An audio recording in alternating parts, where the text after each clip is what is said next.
Hello everyone, welcome back to Gyanstar. I am Anukriti Verma and today we are going to discuss microeconomics. तो अब हम शुरू करते हैं जहाँ पे हमने अपनी प्रीवियस वीडियो पे छोड़ा था।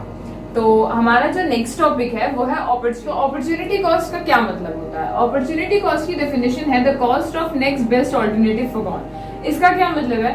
इसका मतलब है कि हमारा जो हमने डिसाइड किया है प्रोडक्ट खरीदने को, उससे जो कम बेस्ट होगी उसकी जो कॉस्ट है दैट इज अपॉर्चुनिटी कॉस्ट। मैं आपको एक एग्जांपल के थ्रू समझाती हूँ तो आपको शायद ज्यादा अच्छे से समझ आएगा। फॉर एग्जांपल मुझे एक लैपटॉप लेना है जिसकी कॉस्ट है 20,000 और मेरा बजट भी है 20,000 रुपीज का, यानी कि मेरी जो इनकम है that is 20,000 and I want to purchase laptop with that income.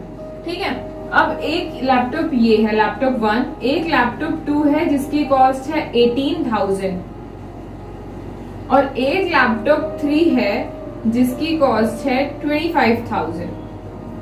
अब इसमें हमारी अपॉर्चुनिटी कॉस्ट क्या होगी? पहली चीज 20,000 इज द कॉस्ट जिसे हमें परचेज करना है, तो ये तो हमारी अपॉर्चुनिटी कॉस्ट नहीं होगी क्योंकि यही जो है जो हम परचेज कर रहे हैं। और अपॉर्चुनिटी कॉस्ट क्या होती है? The next best alternative forgone and this is not forgone, okay?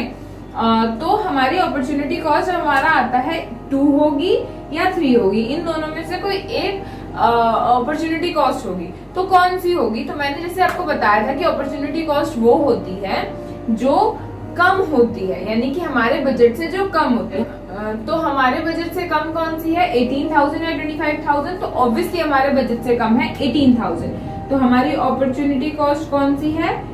Second वाली, क्योंकि 25,000 तो हमारे बजट में ही नहीं आ रहा है तो वो हमारी अपॉर्चुनिटी कॉस्ट हो ही नहीं सकती।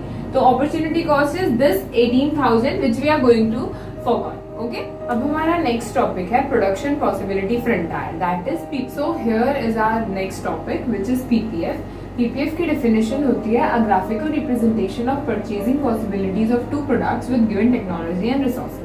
इसका मतलब ये होता है कि पीपीएफ हमारा, जिसकी फुल फॉर्म है प्रोडक्शन पॉसिबिलिटी फ्रंटायर, इसका मतलब ये है कि हमारा एक ग्राफिकल रिप्रेजेंटेशन होता है जिसमें हम सिर्फ 2 प्रोडक्ट्स की परचेजिंग दिखा सकते हैं, यानी कि एक एजम्पशन भी होती है पीपीएफ की कि we can only purchase 2 products. ये मैं एजम्पशंस आगे बताऊंगी। तो उसमें एक पॉइंट है जो हम परचेजिंग पॉसिबिलिटी होती है सिर्फ 2 प्रोडक्ट्स की with given technology and resources, यानी कि हम ना टेक्नोलॉजी को इम्प्रूव कर सकते हैं ना डाउनग्रेड कर सकते हैं, सेम विद द रिसोर्सेज। ठीक है, अब हम अपना नेक्स्ट टॉपिक डिस्कस करते हैं which is assumptions of PPF. So here is our next topic which is assumptions of PPF.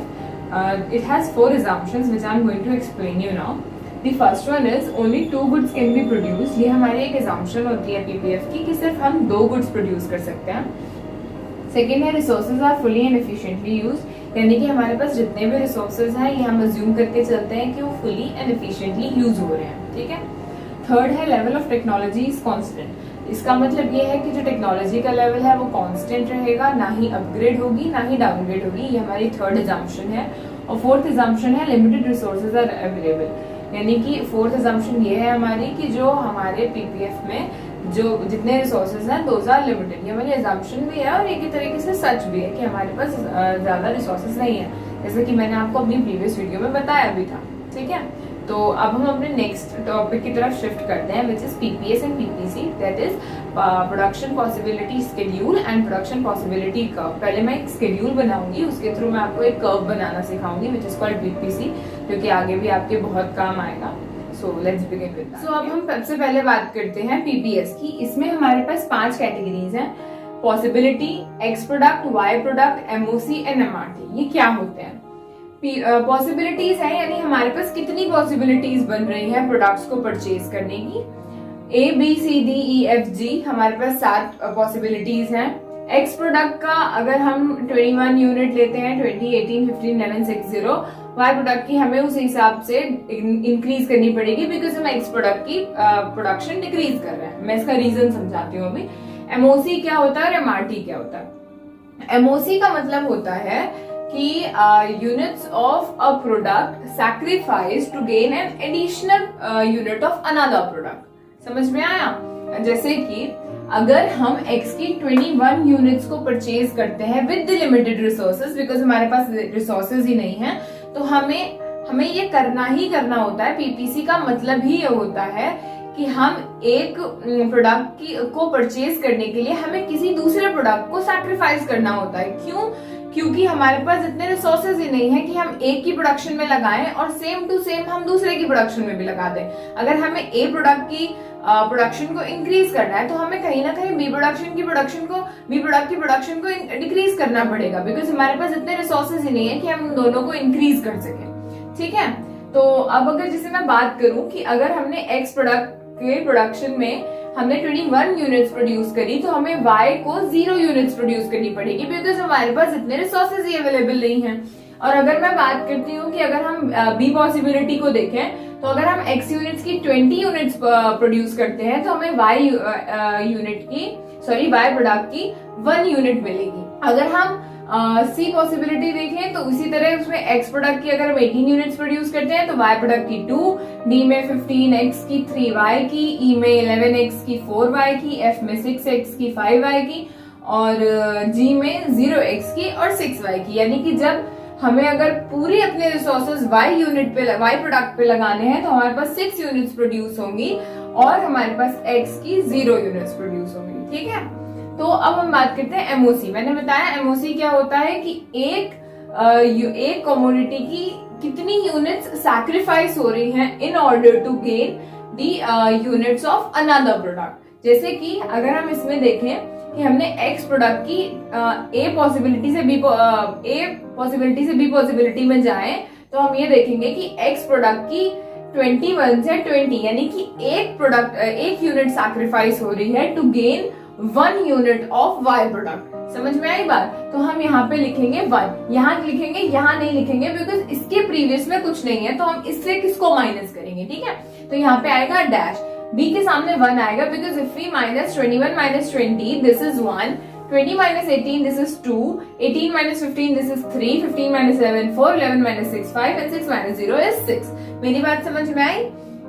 यानी कि इसका मतलब ये है कि हमने 1 2 3 4 5 6 एज पर दीज पॉसिबिलिटीज हमने सैक्रिफाइस किया है। MOC is the sacrifice, okay, whatever we have sacrificed. तो हमने यहाँ पे ये सैक्रिफाइसेस लिख दिए पर पॉसिबिलिटी, हमने एक्स की कितनी यूनिट्स को हमने सैक्रिफाइस किया है। ठीक है, अब आते हैं हम एमआरटी पे। एमआरटी क्या होता है? Delta X by delta Y. ठीक है, तो अगर हमने एक्स की, इसका मतलब है कि अगर आप एक्स की कितनी यूनिट्स सैक्रिफाइस कर रहे हैं to gain an additional unit of another product, यानी अब हम इन दोनों का रेशियो निकालेंगे कि कितनी यूनिट सैक्रिफाइस हुई अपॉन कितनी यूनिट्स गेन हुई। ठीक है, तो हम कैसे निकालेंगे? ये हमारी यूनिट्स गेन ही हो रही हैं, है ना, और यहाँ पे हमने सैक्रिफाइस यूनिट्स निकाल दी हैं, तो हमने कितनी सैक्रिफाइस, इसमें तो डैश आ जाएगा बिकॉज यहाँ पे भी डैश है, तो एमआरटी की ए पॉसिबिलिटी पे भी डैश आ जाएगा। अब हम देखते हैं एमओसी में हमने कितनी, बी पॉसिबिलिटी में हमने कितनी सैक्रिफाइस करी 1, तो हम इसको 1 लिख देंगे, और वाई पे हमने कितनी गेन करी 1, देन इट इज 1:1। ठीक है, और अब अगर हम बात करते हैं सी पॉसिबिलिटी की, तो हम इसमें देखेंगे हमने कितनी सैक्रिफाइस करी 2 यूनिट्स ऑफ एक्स, और हमने गेन कितनी करी 2 - 1 यूनिट गेन करी। ठीक है, तो हमारा रेशियो क्या हो गया 2:1 का। सेम हमने कितनी सैक्रिफाइस करी डी पॉसिबिलिटी में 3, और हमने गेन कितनी करी वाई की 3 - 2 1, यानी यहाँ पे 3:1 का रेशियो हो जाएगा। ऐसे ही ये रेशियो चलता जाएगा टिल 6:1। यानी इससे हमें क्या पता लगता है कि हमने सैक्रिफाइस ज्यादा किया है बट हमारा जो गेन है दैट इज कांस्टेंट। हमने 1 यूनिट का ही गेन किया है बट हमने सैक्रिफाइस ज्यादा किया है। जैसे पहले हमने 1 सैक्रिफाइस किया, फिर 2, फिर 3, फिर 4, फिर 5, फिर 6। इस तरह इसका मतलब है एमओसी और एमआरटी हमारा ऑलवेज इंक्रीजिंग होता है। ठीक है, अब हम शिफ्ट करते हैं पीपीसी पे। ओके, अब आते हैं हम पीपीसी पे। पीपीसी क्या होता है? Production possibility curve. ये बहुत सिंपल होता है, हमें जस्ट पीपीएस को देखकर पीपीसी को प्लॉट करना होता है। ठीक है, हमारे पास 2 प्रोडक्ट्स थे एक्स और वाई, मैंने एक्स एक्सिस पे वाई प्रोडक्ट लिया है, वाई एक्सिस पे एक्स प्रोडक्ट लिया है। कंफ्यूज मत होइएगा इससे। जैसे कि अब हम देखें कि एक्स हमारा 21 यूनिट्स था जब वाई 0 था, यानी वाई प्रोडक्ट का 0 यूनिट और एक्स प्रोडक्ट का 21, फिर y के 1 पे x का 20, y के 1 पे x का 20 ये हमने प्लॉट कर दिया। इसी तरह हम पूरा प्लॉट करते जाएंगे। बीपीसी हमारा हमेशा से कर्व में आएगा। कौन सा कर्व? कॉनकेव कर्व में। ठीक है, तो बहुत ही सिंपल है। इसके पीछे के रीजंस होते हैं कि ये इसका शेप ऐसा क्यों होता है और वो सब मैं भी आपको बताती हूँ। अभी जस्ट मैंने ये बताया कि पीपीसी को प्लॉट कैसे करना है। बीपीएस को देख के हमें जस्ट पीपीसी को प्लॉट करना है। It's just that simple. Okay, अब हम बात करते हैं पीपीसी की कैरेक्टरिस्टिक्स की। अगर हम इसकी बात करें तो पीपीसी की दो कैरेक्टरिस्टिक्स होती हैं। First is it slopes downward और second is its concave shape. Slopes downward का मतलब जैसे कि अगर हम देखें तो हम देख सकते हैं कि ये ऐसे नीचे की तरफ आ रहा है। ऐसा क्यों हो रहा है? मतलब ये स्लोप्स डाउनवर्ड क्यों है, इसका हमें रीजन भी पता होना चाहिए। तो ये स्लोप्स डाउनवर्ड इसलिए है क्योंकि हमारे पास लिमिटेड रिसोर्सेज होने की वजह से हम सिर्फ एक प्रोडक्ट के इंक्रीज करने पे हम दूसरे प्रोडक्ट को डिक्रीज करना पड़ता है। ठीक है, मैंने अभी बताया था कि हमने x यूनिट्स को सैक्रिफाइस किया y यूनिट का गेन करने के लिए। तो इन दोनों कमोडिटी के बीच में इनवर्स रिलेशन होता है। इनवर्स रिलेशन का मतलब एक बढ़ेगा तो दूसरा कम होगा, दूसरा बढ़ेगा तो पहला कम होगा। ठीक है, इसको हम कहते हैं इनवर्स रिलेशन। और डायरेक्ट रिलेशन होते हैं जब दोनों साथ में बढ़ते हैं, दोनों साथ में कम होते हैं। ये आप डिमांड में पढ़ेंगे। खैर, हम अपनी टॉपिक पे वापस आते हैं। तो पीपीसी स्लोप्स डाउनवर्ड इसी वजह से होता है क्योंकि इन दोनों कमोडिटीज के बीच में, कमोडिटी X और कमोडिटी Y के बीच में इनवर्स रिलेशन होता है। एक डिक्रीज करा तो दूसरा इंक्रीज करा। ठीक है, that's why it slopes downward. अब दूसरा आता है हमारे पास कॉनकेव शेप। कि ये कॉनकेव शेप का क्यों होता है, स्ट्रेट लाइन क्यों नहीं होता, कॉन्वेक्स शेप क्यों नहीं होता? कॉनकेव शेप इसके होने के पीछे का सिर्फ एक रीजन है, दैट इज एमआरटी। इसका एमआरटी जो होता है वो इंक्रीज करता है, यानी कि the ratio of unit sacrifice to the ratio of the units gained. इसका रेशियो जो है हमेशा एमआरटी इंक्रीज करता है। जैसे कि आप लोगों ने भी मैंने पीपीएस में दिखाया था कि 1:1, 2:1, 3:1, 4:1, 5:1, 6:1 था। तो इसके पीछे का रीजन सिर्फ यही है कि ये कॉनकेव शेप इसी वजह से क्योंकि इसका एमआरटी इंक्रीज कर रहा है। एक और चीज है हमारी पीपीसी में कि जैसे कि ये तो हमारी पॉसिबिलिटीज थी, ये ए थी, ये बी, ये सी, ये डी, ये ई, ये एफ और ये जी पॉसिबिलिटीज। ये तो हो गई हमारी अटेनेबल पॉसिबिलिटीज। मैं एक बार लिख देती हूँ, these possibilities are attainable possibilities. अच्छा, एक होती है हमारी अनअटेनेबल पॉसिबिलिटीज। अनअटेनेबल और अटेनेबल में डिफरेंस ये होता है, नाम से ही खैर समझ में आ रहा है कि अटेनेबल पॉसिबिलिटीज वो होती हैं जिन्हें हम अटेन कर सकते हैं, जिन्हें हम पा सकते हैं विद द अवेलेबल रिसोर्सेज और ऑब्वियसली विद द इनकम। लेकिन कुछ ऐसी पॉसिबिलिटीज भी होती हैं जिन्हें हम पा नहीं सकते। उसके सेवरल रीजंस होते हैं। वो पीपीसी में कहाँ लाया करती है मैं बता देती हूँ। जैसे एक मान लो ये प्रॉपर्टी हो गई विच इज कॉल्ड एच, ये हो गई आई, ये हो गई यहाँ पे जे। These HIJ possibilities are unattainable possibilities। क्यों? क्योंकि हमारे पीपीसी के इनर और आउटर साइड लाई कर रही हैं। ये हमारे बजट के बाहर है और इसमें हमें सेटिस्फैक्शन लेवल उतना नहीं मिलेगा। ये सब खैर अभी आगे के टॉपिक्स हैं जिस मैंने ये बताया कि these are unattainable and these are attainable। अब हम आते हैं अपने आज के लास्ट टॉपिक पर which is change in PPC. Change in PPC में दो चीजें होती हैं, पहली शिफ्ट इन पीपीसी और दूसरी rotation of PPC. Shift in PPC क्या होता है? शिफ्ट इन पीपीसी का मतलब होता है कि हमारे चेंजेस होते हैं या तो रिसोर्सेज में या टेक्नोलॉजी में विद बोथ द प्रोडक्ट्स, यानी कि दोनों प्रोडक्ट्स की टेक्नोलॉजी या रिसोर्सेज में इक्वली चेंज आता है, आइदर द इंक्रीज और द डिक्रीज। ठीक है, और अगर हम बात करते हैं रोटेशन ऑफ पीपीसी की, तो रोटेशन ऑफ पीपीसी में क्या होता है, सिर्फ एक प्रोडक्ट में चेंज आता है, यानी कि either product of X axis में चेंज आएगा या प्रोडक्ट ऑफ वाई एक्सिस में चेंज आएगा।